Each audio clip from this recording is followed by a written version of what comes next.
નમસ્કાર મારા ખેડૂત મિત્રો, આજે જે નવા લોકો તમાકુની સિઝન ચાલી રહી છે બરાબર, અને તમાકુ જેને વાઢતા ના આવડતી હોય તો આ વિડીયો પૂરેપૂરો ધ્યાનથી જોજો.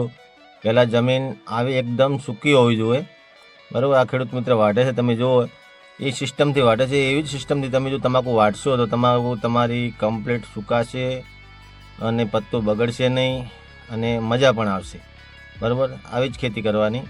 જો એ આ રીતે વાઢવાની છે, 3 પાંદડા નીચે કમસે કમ રહેવા પડે અને આમ ફરતી નાખવાની. અને જે આ ખેડૂત તમને દેખાય છે આ ઘુમેડીને નાખે છે ચકરી ખવડાવીને, એટલે એનાથી શું ફાયદો થાય આપણને, તો ફાયદાની વાત કરીએ.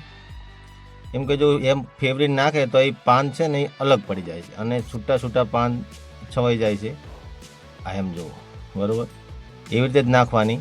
ફરતી નાખશો એટલે શું ફોળાતી પડશે, એકની જગ્યાએ પડતી નહીં રહે. અને નાખવાની સિસ્ટમ એવી કે જ્યાં વાઢે ને એ ડોંઠા પાસે કે એ ફંટો રહી જાય ત્યાં આગળ એનું પાંદ અડવું ના જોઈએ. ન કે પછી જ્યારે કહેવાનો મતલબ કે એ આ નાની છે એને તો કોઈ તકલીફ પડવાની નથી, પણ જો આ મોટી તમાકુ છે ને આને બધાને બસ વ્યવસ્થિત નાખવાની. અને જો આ જો આ પીલો ભાગે છે, એ જે ફંટા રહી જાય ને એ ખૂણા હોય એટલે પીલા આવી જાય છે, એટલે વેપારી પણ ભાવ તમારો તોડી નાખે છે. એટલે પીલો રહેવા ના દેવો જોઈએ.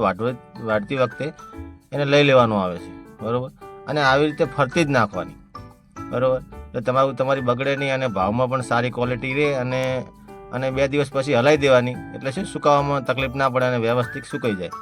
જો તમને આ વિડીયો મારો સારો લાગ્યો હોય તો ફોલો કરજો અને આગળ ખેડૂત મિત્રોને શેર કરજો, જેથી જે નવા લોકો છે એમને જાણવા મળે અને તમાકુ વાઢવામાં મજા આવે બરાબર.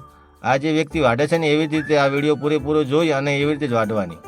કેમ કે જો વાઢવામાં તકલીફ પડે તો પણ નથી મજા આવતી. અને કમસે કમ 3 પાંદડા તો રહેવા જ જોઈએ. જો એ ફરતી નાખે એવી રીતે જ નાખવાની બરાબર.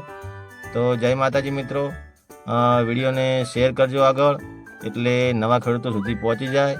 જય માતાજી.